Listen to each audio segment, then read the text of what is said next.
Ya, semoga masih pada semangat untuk menjalani puasa kali ini. Tetapi untuk membahas permasalahan yang kemarin yang ditanyakan oleh rekan-rekan, saya mencoba menganalisis dan memberikan pandangan berkaitan dengan mudik dan konstitusionalisme itu seperti apa. Hak warga negara mudik berkeadilankah? Sebenarnya kalau kita berbicara mudik, sebenarnya kalau ini merupakan hanya himbauan belaka, ini terjadi kekosongan hukum yang terjadi di dalam membangun sistem bernegara kita. Kenapa saya katakan seperti itu? Himbauan dia tidak bisa menjadi produk hukum. Nah, akan tetapi memang ada beberapa turunan-turunan yang sudah ada pasca himbauan ini melalui undang-undang kekarantinaan kesehatan dan melalui peraturan pemerintah itu sendiri. Kita yakin bahwa mudik itu merupakan hak konstitusionalisme warga negara kita. Jelas bangunan konstitusinya adalah pasal 28A dan pasal 28B ayat 2 bahwa warga negara kita diberikan jaminan untuk hidup dan keberlangsungan hidup, dan tentunya harus bebas dari rasa diskriminasi ataupun kekerasan itu sendiri. Nah, ini kita harus mendudukkan pada poin ini dulu sebelum kita menganalisis berbagai hal yang ditanyakan oleh rekan-rekan semua. Saya katakan tadi adalah mudik ini terjadi kekosongan hukum.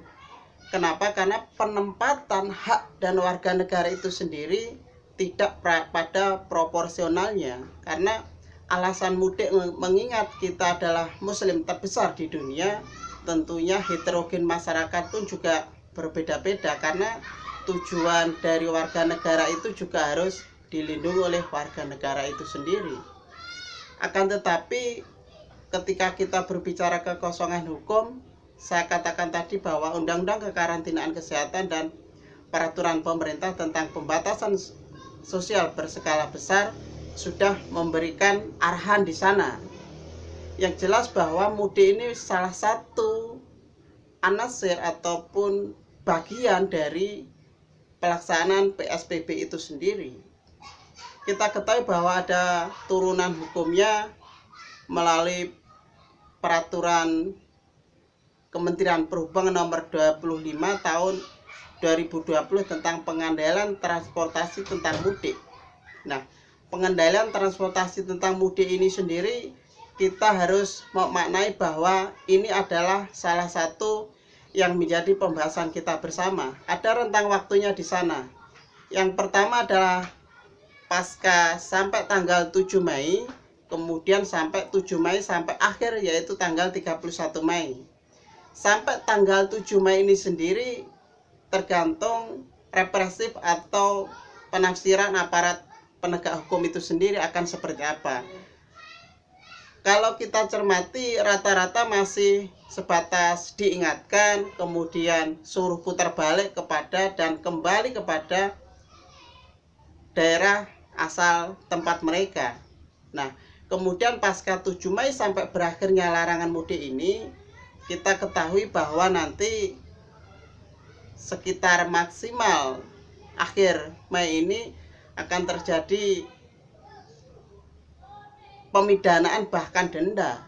Nah, sekarang alasan mudik ini saya berharap bahwa apa yang terjadi di lapangan ini juga tidak menjadi alasan pembenar bagi pemudik itu sendiri ataupun bagi aparat penegak hukum untuk menjerat warga negaranya. Dan unsur-unsur hukum yang di sana harus berlaku. Tidak serta-merta ketika mudik ataupun sampai pada tahap yang sudah diarahkan oleh pemerintah langsung dipidana ataupun denda. Ini sangat merugikan warga negara kita. Ada salah satu kasuistis yang terjadi berkaitan dengan mudik ini sendiri. Salah satu daerah di Jawa Timur, salah satu bupatinya mengizinkan warga negaranya pulang dengan alasan pulang kampung, bukan mudik. Nah, ini kan terjadi salah satunya perbedaan redaksional yang sudah diumumkan oleh Presiden terkait polemik mudik dan pulang kampung itu sendiri. Apakah kepala negara tersebut melanggar aturan ataukah tidak memenuhi himbauan Presiden? Kalau kita merunut Kepres nomor 12 tahun 2020 bahwa kepala daerah di sana sebagai ketua Satgas Gugus. Kalau di sini kepala daerah tidak melanggar aturan. Akan tetapi kalau kita merunut bahwa larangan mudik yang dianjurkan oleh pemerintah, kemudian bupati melanggarnya dan warga negaranya pulang, maka bupati tersebut juga tidak langsung bisa disalahkan juga karena lebih paham dan lebih tahu kondisi warga negaranya seperti apa sehingga dilarang mudik. Nah, lagi-lagi saya katakan bahwa pemerintah pusat dan pemerintah daerah ini masih ada beberapa hal miskomunikasi di sana.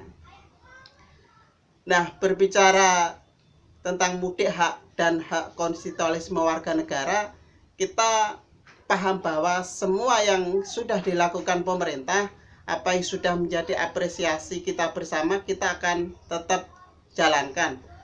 Karena pandemi virus corona ini memang pemutusan jaringan, kalau tidak memang antara manusia memang harus segera dihentikan. Akan tetapi perlu digarisbawahi bahwa saya sendiri dan juga bersama rekan-rekan lainnya tidak berharap bahwa pemidanaan dan denda ini diberlakukan kepada pemudik.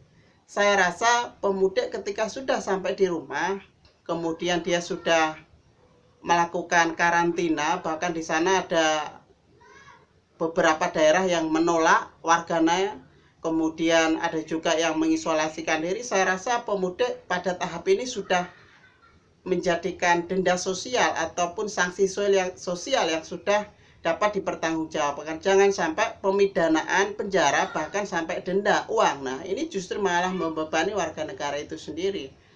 Kemudian berkaitan dengan bansos ataupun pendistribusian bansos, saya rasa jangan beralibi bahwa kekurangan data ataupun datanya tidak lengkap ataupun tidak tahu. Kita ketahui bahwa DPT pada waktu Pilpres tahun 2019 di sana sudah valid kakaknya siapa, dari mana, dan apapun itu. Nah, dari sana saya rasa bahwa bansos ini saya berharap kepada pemerintah pusat, juga pemerintah daerah dan pihak-pihak terkait instansi lainnya harus sampai kepada pihak yang harus menerima. Jangan sampai disalahgunakan dan juga jangan sampai disalahgunakan oleh oknum-oknum tertentu. Nah, pada tahap ini kita tentunya harus bersinergi bersama bahwa larangan mudik ini sekali lagi terdapat celah kekosongan hukum karena pelanggaran hak konstitusionalisme warga negara itu sendiri.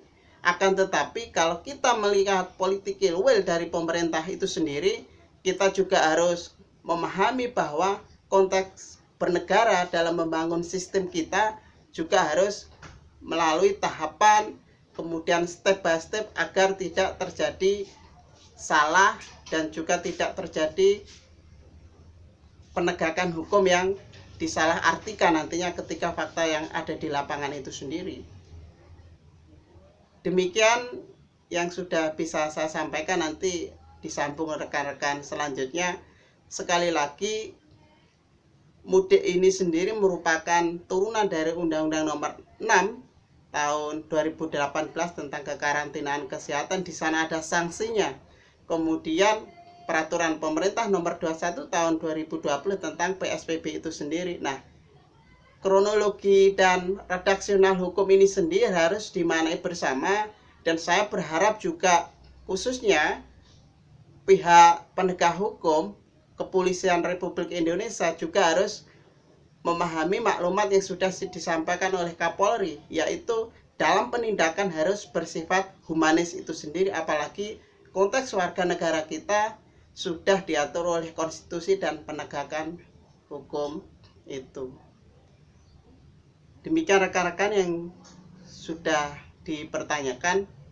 Nanti insya Allah kita disambung lagi di lain kesempatan. Kita sama-sama belajar bareng dan Mudah-mudahan bermanfaat.